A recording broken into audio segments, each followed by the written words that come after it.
বেড়াতে গিয়ে হাড় হিম করা অভিজ্ঞতা, পেহেলগাঁওয়ে বেছে বেছে হিন্দু পর্যটকদের খুন। ঘটনার গোটা দেশ জুড়ে নিন্দার ঝড়।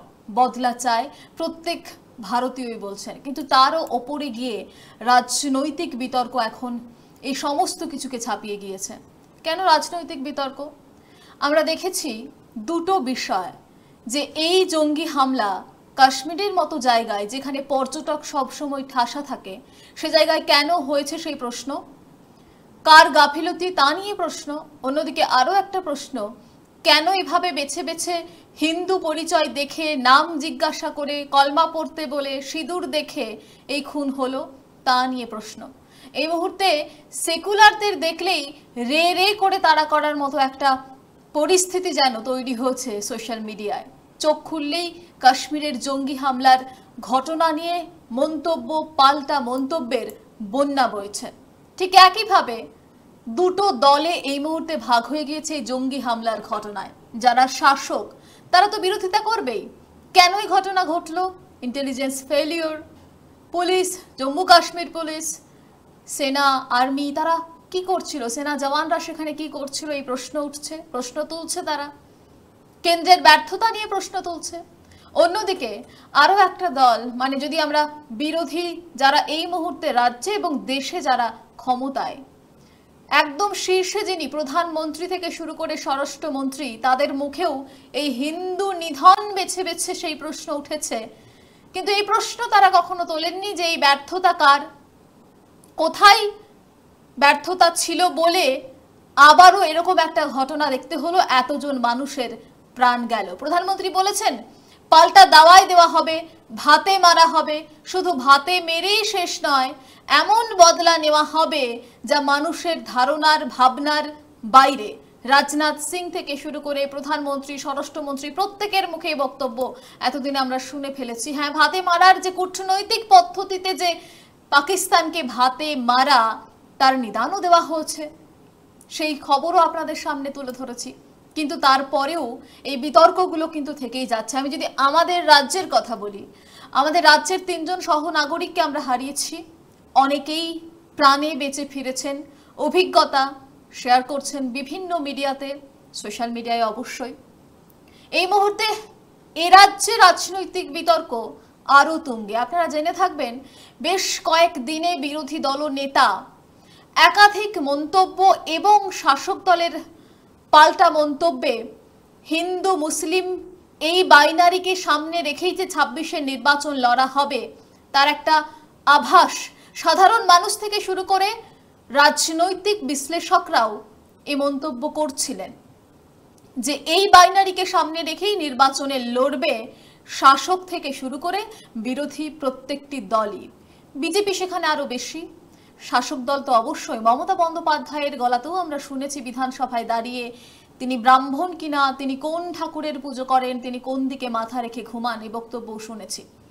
কিন্তু এই মুহূর্তে দাঁড়িয়ে কাশ্মীরের ঘটনায় রাজনীতি কি না করলেই হচ্ছিল না, এই প্রশ্ন তো তুলছেন যারা বুদ্ধিজীবী মানুষ, তারা তুলছেন।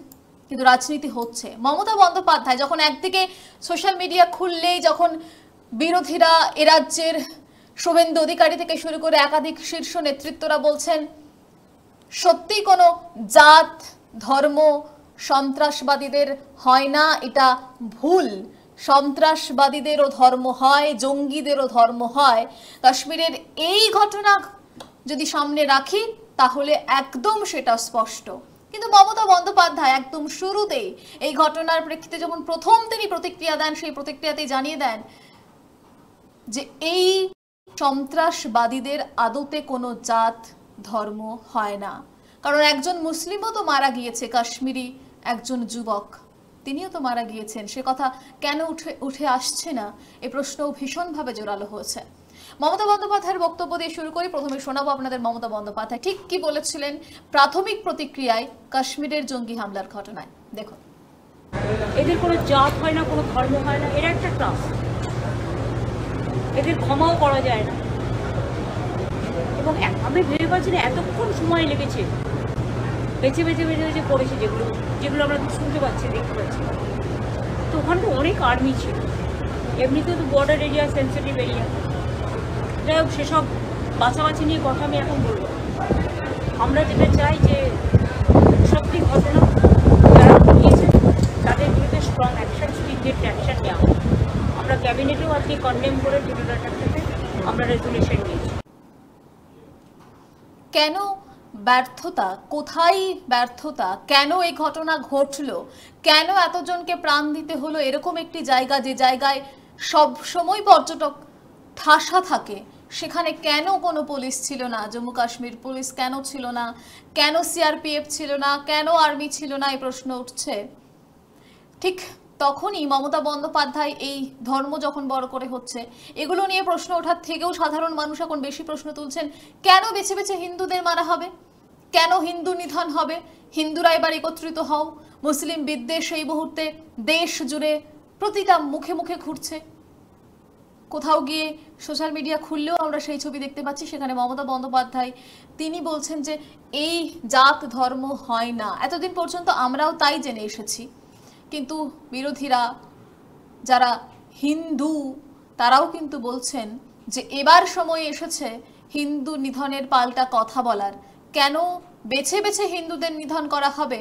জাত ধর্ম নেই কে বলেছে? অবশ্যই সন্ত্রাসবাদীদের, জঙ্গিদের জাত ধর্ম রয়েছে। মমতা বন্দ্যোপাধ্যায়ের এই বক্তব্যের পাল্টা গতকাল শুভেন্দু অধিকারী দিয়েছেন। বিতান অধিকারী, যিনি তার স্ত্রী সন্তান নিয়ে কাশ্মীরে ঘুরতে গিয়েছিলেন, প্রাণ হারিয়েছেন, বেঁচে ফেরেননি তিনি। এয়ারপোর্টে আমরা দেখেছি শুভেন্দু অধিকারী তার স্ত্রীর সাথে কথা বলেছেন, কলমা পড়তে বলা হচ্ছে সেই মন্তব্য করেছেন। সেই বিতান অধিকারীর স্ত্রীর সঙ্গে ঠিক যেমনটা কথা দিয়েছিলেন শুভেন্দু অধিকারী, গতকাল তিনি দেখা করতে যান, রুদ্ধদ্বার বৈঠক হয় তার সঙ্গে এবং বেরিয়ে এসে সাংবাদিকদের মুখোমুখি হন। যখন সাংবাদিকরা তাকে প্রশ্ন করেন এই মমতা বন্দ্যোপাধ্যায়ের এই ধর্ম জাত হয় না, এই মুহূর্তে কেন এই হিন্দু নিধন, তা নিয়ে বলতে গিয়ে একদম শুভেন্দু অধিকারী তিনি মমতা বন্দ্যোপাধ্যায়কে নাম করে, মুখ্যমন্ত্রীর নাম করে আক্রমণ শানান। তিনি বলেন যে কাচের ঘরে বসে ঢিল ছোড়াটা মমতা বন্দ্যোপাধ্যায় কেন করছেন? মুর্শিদাবাদের ঘটনায় আমরা দেখেছি তিনি বলেছেন মুর্শিদাবাদের ঘটনার সঙ্গে কাশ্মীরের ঘটনার তুলনা টেনেছেন, বলেছেন কেন আপনার পুলিশ লুকিয়ে পড়েছিল? আজ আপনি পুলিশের ব্যর্থতা, সিআরপিএফ এর ব্যর্থতা, আর্মির ব্যর্থতা নিয়ে প্রশ্ন তুলছেন, তাহলে মুর্শিদাবাদের ঘটনায় পুলিশ লুকিয়ে পড়েছিল কেন? কেন শাটার নামিয়ে দেওয়া হয়েছিল? মমতাকে আক্রমণ করেছেন শুভেন্দু অধিকারী। যাহাই মুর্শিদাবাদ তাহাই কাশ্মীর বলেছেন তিনি। দেখুন, হরগোবিন্দ দাস, চন্দন দাস খুন হলো কেন? নিশ্চিতভাবে সেনার ভূমিকা ছিল, সেনার ভূমিকা থাকা উচিত। নরেন্দ্র মোদীজি একটু আগেই তার বক্তব্যে সব বলেছেন। নিশ্চিতভাবে ভারত সরকার তদন্ত করবে, দায়িত্বে কেউ গাফিলতি থাকলে ভারত সরকার ব্যবস্থা নেবে, তার জন্য মোদীজির উপরে আস্থা রাখা যেতে পারে। কিন্তু কাঁচের ঘরে বসে মুখ্যমন্ত্রী মমতা ব্যানার্জি ঢিল মারছেন কেন? হরগোবিন্দ দাস, চন্দন দাস বাড়িতে ঢুকে জবাই করা তরবারি দিয়ে কাটলো কেন মাননীয় মুখ্যমন্ত্রী? আপনার পুলিশ শাটারের ভিতরে ঢুকে গেছিল কেন? আপনার পুলিশ হাওয়া হয়ে গেছিল কেন ধুলিয়ান, মুর্শিদাবাদ, শামসেরগঞ্জে? আমি বলেছিলাম যাহা মোথা বাড়ি তাহাই আমার বাড়ি। আজকে বলছি যাহা মুর্শিদাবাদ তাহাই কাশ্মীর। টার্গেট 1, হিন্দু নিধন করো। মহিলাদের ছেড়ে দিয়েছে যাতে ফিরে এসে পাড়াতে, এলাকাতে, ওয়ার্ডে, নগরে, শহরে বলতে পারে যে হিন্দু পরিচয় দেখে খুন করেছে, যাতে বাঙালি যারা টুরিস্ট প্রিয় বাঙালি, ট্যুরিজম প্রিয় বাঙালি, তারা বেড়াতে গিয়ে এবারে হিন্দু পরিচয় দেবে না। যাহাই মুর্শিদাবাদ তাহাই কাশ্মীর, এই মুহূর্তে প্রতিটি বিজেপি নেতার মুখে এই বক্তব্য উঠে আসছে। মুর্শিদাবাদেও যেভাবে হিন্দুদের ঘর বাড়ি জ্বালিয়ে দেওয়া হয়েছে, বেছে বেছে হিন্দুদের কুপিয়ে খুন করা হয়েছে, ঠিক একই ঘটনা কাশ্মীরেও হয়েছে। বেছে বেছে নাম জিজ্ঞাসা করে, বিবস্ত্র করে, কোন ধর্মের মানুষ সেটা বিচার করে দেখে খুন করা হয়েছে। একই বক্তব্য সুকান্ত মজুমদারেরও। এরপরেই কি বলা চলে যেভাবে বেছে বেছে হিন্দুদের মারা হয়েছে, এরপরেও কি বলা চলে জঙ্গিদের কোনো জাত ধর্ম নেই? মমতা বন্দ্যোপাধ্যায়ের পাল্টা বক্তব্য রেখেছেন সুকান্ত মজুমদার। ধর্ম জিজ্ঞেস করলে খুন করলো কেন? জঙ্গিদের যদি ধর্ম না থাকে তাহলে জঙ্গিরা খুন করার আগে ধর্মটা জিজ্ঞেস করলো কেন? আমাদেরকে শেখানো হয়েছে সেকুলারিজমের নামে অনেক মিথ্যে জিনিস, তার মধ্যে এটা একটা যে জঙ্গিদের ধর্ম হয় না। আমরা দেখতে পাচ্ছি জঙ্গিদের প্রত্যেকের ধর্ম হয়, এবং যাদেরকে মারছে তাদেরকেও জিজ্ঞেস করে মারছে যে তোমাদের ধর্ম কি। আমি তো দুটোর মধ্যে কোনো পার্থক্য দেখতে পাচ্ছি না। ওখানে তো বন্দুক দিয়ে মেরেছে, উগ্রপন্থীরা মেরেছে, এখানে কারা মারলো বলুন না? হিন্দু গ্রামে ঢুকে হিন্দু যুবক যে রাত পাহারা দিচ্ছিল দুজন, তাদের মধ্যে দুজনকেই মারা হয়েছে। একজন বেঁচে গেছে কোনো ক্রমে প্রাণে প্রাণে, আর একজনকে জবাই মানে পুরোপুরি জবাই করতে পেরেছে। কোন বিজেপি নেতার মুখে কিন্তু এই ব্যর্থতা, কেন্দ্রের ব্যর্থতা, সেনা কোথায় ছিল, পুলিশ কোথায় ছিল, এই প্রশ্ন উঠে আসেনি। শুভেন্দু অধিকারীর মুখেও না। উল্টে তাকে যখন প্রশ্ন করা হয় তিনি পাল্টা মুর্শিদাবাদের প্রসঙ্গ টানেন। মুর্শিদাবাদের পুলিশের সঙ্গে তুলনা করছেন নাকি সেই প্রসঙ্গ টানেন। মুর্শিদাবাদে পুলিশ লুকিয়ে থাকে এই ঘটনা টানেন। কিন্তু সব থেকে বড় করে যেটা দেখানো হচ্ছে সেটা হচ্ছে হিন্দুদের নিধন করা হয়েছে। হিন্দু মুসলিম বাইনারি মেরুকরণের রাজনীতি এই মুহূর্তে এ রাজ্যে শুধু নয় গোটা দেশ জুড়েই লক্ষ্য করা যাচ্ছে। তবে এ রাজ্যে সেটা কোথাও গিয়ে বেশি, কারণ সামনেই বিধানসভা নির্বাচন। হিন্দু মুসলিমকে সামনে রেখেই নির্বাচন হবে তা তো দেখেছি গত কয়েকদিনে। হিন্দু মুসলিম তরজা প্রতিটা রাজনৈতিক নেতাদের মন্তব্য এবং পাল্টা মন্তব্যে উঠে এসেছে।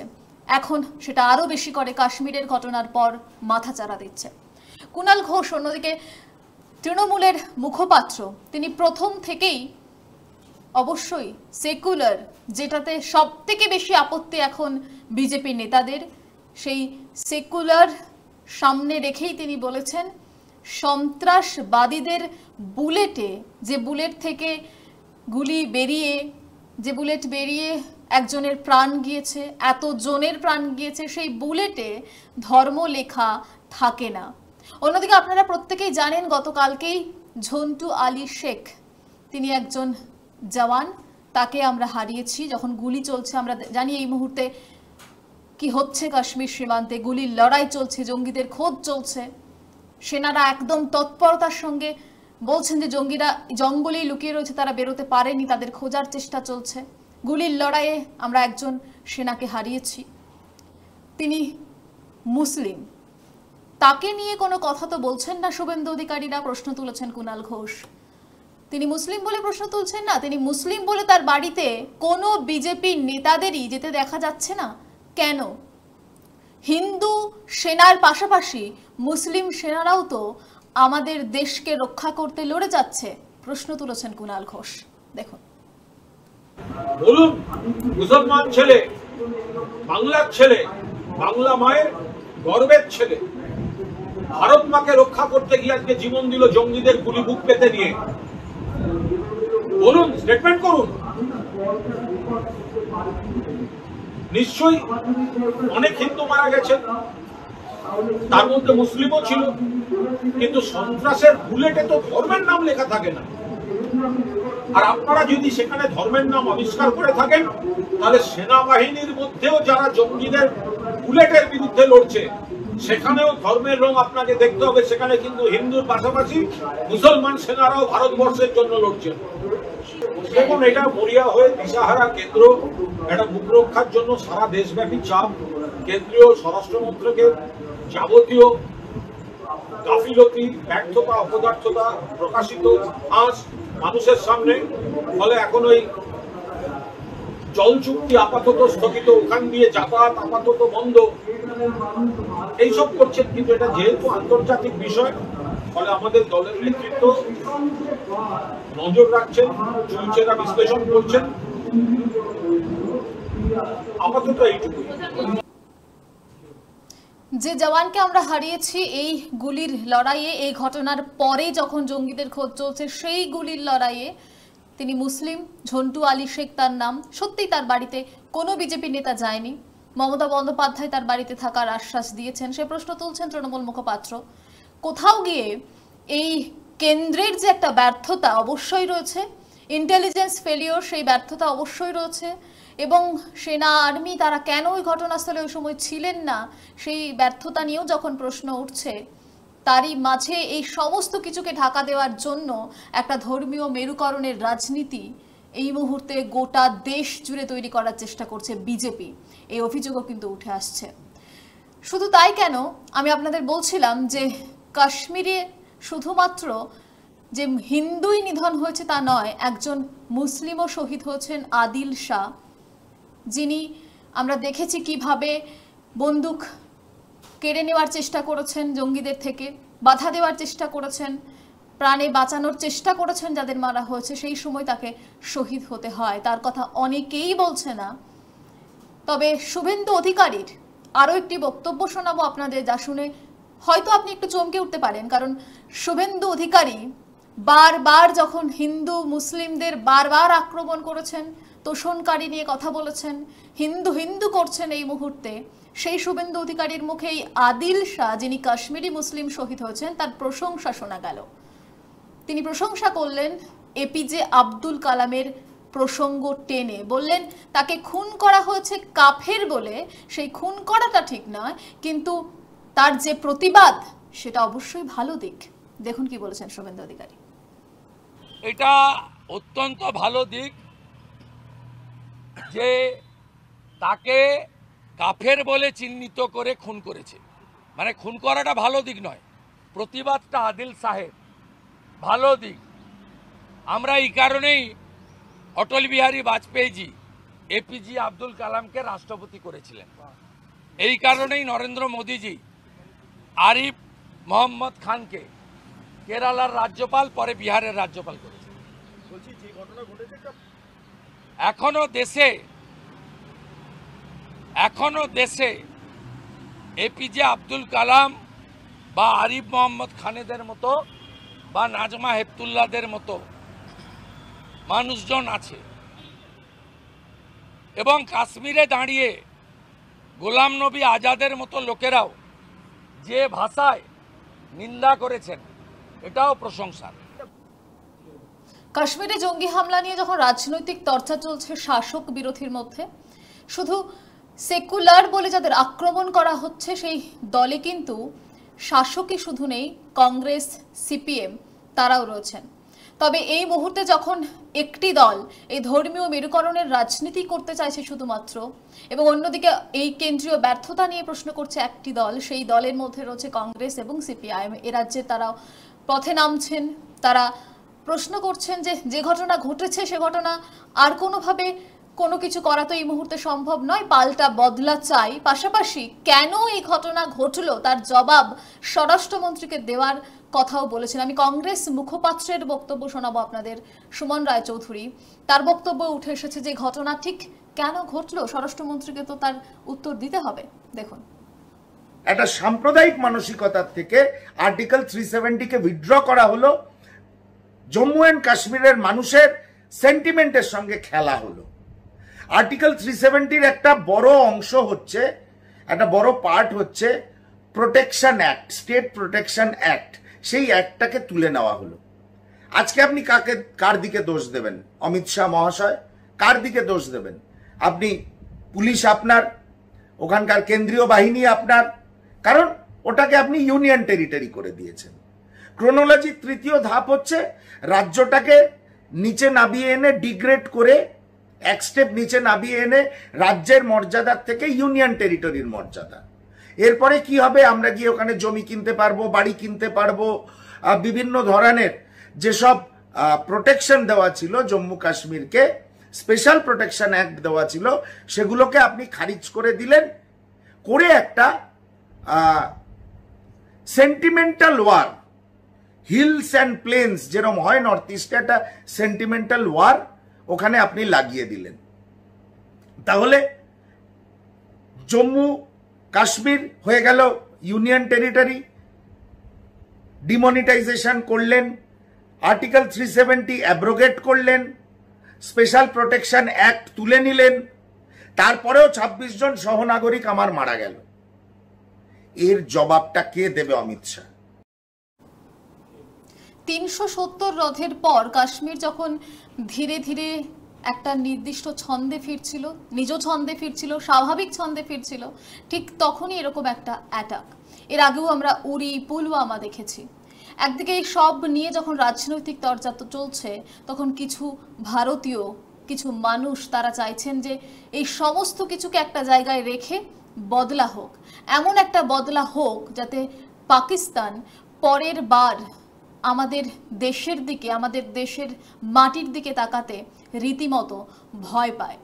একাধিক বিতর্ক রয়েছে জঙ্গি হামলা নিয়ে, একাধিক প্রশ্ন রয়েছে, কিন্তু সেই সমস্ত কিছুকে উপেক্ষা করে সাধারণ মানুষ চাইছেন যে একটা বদলা হোক, এইটা নিয়ে অন্তত রাজনীতি না হোক। এখন এখানে শেষ করছি, দেখতে থাকুন 24 আওয়ার্স টিভি।